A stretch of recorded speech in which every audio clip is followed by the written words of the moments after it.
Hello friends, ਅੱਜ ਅਸੀਂ ਕਰਾਂਗੇ ਫੋਲੋ ਅਪ ਕੁਐਸਚਨਸ। ਟੌਪਿਕ ਹੈਗਾ describe a piece of equipment that is important in your home. So let's get started. First question is, how do you think modern technology has changed the way we work? ਤੇ ਕੀ ਤੁਸੀਂ ਸੋਚਦੇ ਹੋ ਕਿ ਜਿਹੜੀ modern technology ਉਹ change ਹੋ ਗਈ ਹੈ, ਜਿਸ ਤਰ੍ਹਾਂ ਦਾ ਆਪਣਾ ਕੰਮ ਕਰਨ ਦਾ ਜਿਹੜਾ ਤਰੀਕਾ ਉਹ ਬਦਲ ਗਿਆ? Yes, due to advancement in technology, people depend on machines which do tedious and dangerous work in minutes. ਜੀ ਹਾਂ, ਬਿਲਕੁਲ ਜਦੋਂ ਹੁਣ ਐਡਵਾਂਸਮੈਂਟ ਹੋ ਗਈ ਹੈ ਟੈਕਨੋਲੋਜੀ ਦੇ ਵਿੱਚ, ਉਹਦੇ ਕਾਰਨ ਜਿਹੜੇ ਲੋਕ ਹੈ ਉਹ ਬਹੁਤ ਡਿਪੈਂਡ ਹੋ ਗਏ ਆ ਮਸ਼ੀਨ 'ਤੇ, ਜਿਹੜੀਆਂ ਕਿ ਟੀਡੀਐਸ, ਬੋਰਿੰਗ ਅਤੇ ਡੇਂਜਰਸ ਵਰਕ ਕਰਦੀਆਂ ਥੋੜ੍ਹੇ ਜਿਹੇ ਟਾਈਮ ਮਿੰਟਸ ਦੇ ਵਿੱਚ ਹੀ। What earlier people use to do work by their own and work was done in a lot of hours. ਪਹਿਲਾਂ ਕੀ ਹੁੰਦਾ ਸੀ, ਜਿਹੜੇ ਲੋਕ ਸੀ ਉਹ ਆਪਣੇ ਆਪ ਕੰਮ ਕਰਦੇ ਸੀ ਅਤੇ ਬਹੁਤ ਸਾਰਾ ਜਿਹੜਾ ਟਾਈਮ ਸੀ ਉਹਦੇ ਵਿੱਚ ਬਹੁਤ ਸਾਰੇ ਘੰਟੇ ਲੱਗਦੇ ਸੀ ਕੰਮ ਕਰਨ ਦੇ ਵਿੱਚ।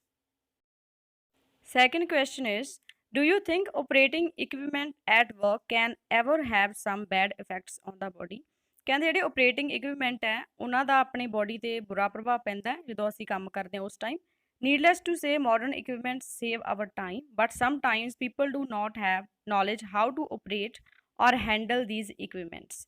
ਇਸ ਵਿੱਚ ਕੋਈ ਸ਼ੱਕ ਨਹੀਂ ਕਿ ਜਿਹੜੇ ਮਾਡਰਨ ਇਕਵਿਪਮੈਂਟ ਹੈ ਉਹ ਆਪਣਾ ਟਾਈਮ ਬਚਾਉਂਦੇ ਹੈ, ਪਰ ਜਿਹੜੇ ਲੋਕ ਹੈ ਉਹਨਾਂ ਨੂੰ ਕਈ ਵਾਰ ਨੌਲੇਜ ਨਹੀਂ ਹੁੰਦੀ ਕਿ ਕਿਵੇਂ ਇਹਨਾਂ ਨੂੰ ਹੈਂਡਲ ਕਰਨਾ ਹੈ, ਕਿਵੇਂ ਇਹਨਾਂ ਨਾਲ ਕੰਮ ਕਰਨਾ ਹੈ।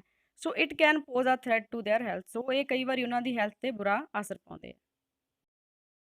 Third question is, do you think it's important for employees to be trained to use the equipment at work? ਕੀ ਤੁਸੀਂ ਸੋਚਦੇ ਹੋ ਕਿ ਇੰਪੋਰਟੈਂਟ ਹੈ ਇੰਪਲਾਈਜ਼ ਨੂੰ ਟ੍ਰੇਨਡ ਹੋਣਾ, ਵੀ ਇਕਵਿਪਮੈਂਟ ਨੂੰ ਵੀ ਕਿਵੇਂ ਯੂਜ਼ ਕਰਨਾ ਹੈ, ਇਸ ਤਰ੍ਹਾਂ ਦਾ ਉਹਨੂੰ ਟ੍ਰੇਨਡ ਹੋਣਾ ਜ਼ਰੂਰੀ ਹੈ?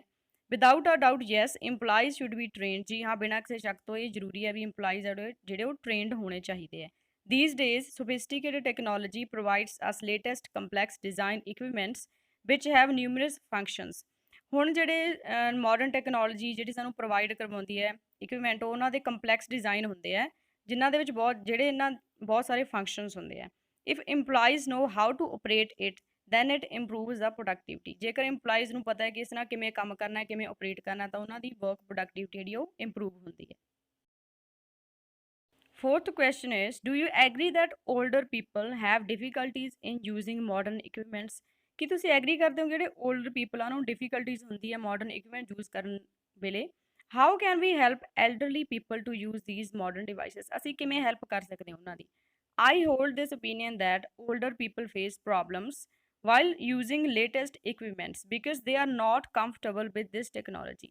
ਮੇਰੇ ਨਜ਼ਰੀਏ ਤੋਂ ਮੈਨੂੰ ਲੱਗਦਾ 올ਡਰ ਪੀਪਲ ਜਿਹੜੇ ਬਹੁਤ ਸਾਰੀਆਂ ਪ੍ਰੋਬਲਮਸ ਉਹਨਾਂ ਨੂੰ ਸਾਹਮਣਾ ਕਰਨਾ ਪੈਂਦਾ ਜਦੋਂ ਉਹ ਲੇਟੈਸਟ ਇਕਵਿਪਮੈਂਟ ਯੂਜ਼ ਕਰਦੇ ਆ, ਕਿਉਂਕਿ ਉਹ ਕੰਫਰਟੇਬਲ ਨਹੀਂ ਹੁੰਦੇ ਟੈਕਨੋਲੋਜੀ ਦੇ ਨਾਲ।